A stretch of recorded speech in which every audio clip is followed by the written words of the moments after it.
Today I am talking about IBM com stocks. This stock's price at this moment $237 and these stocks make today more than 1% return. In the last 5 days these stocks make approximately more than 3% return. In the last 1 month these stocks lose approximately 19% valuation.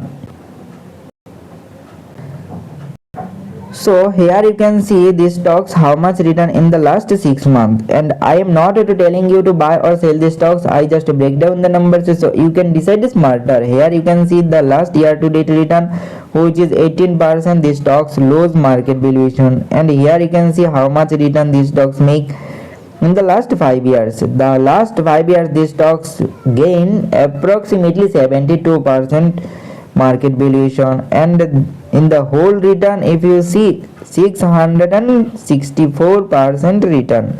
These stocks gain market valuation. Okay, so here you can see how much market valuation these stocks at this moment, and how much PE ratio and how much dividend yield in these stocks make for investors. What do you think about these stocks? Please comment below, and always do your own research before investing. Follow for more stocks breakdown.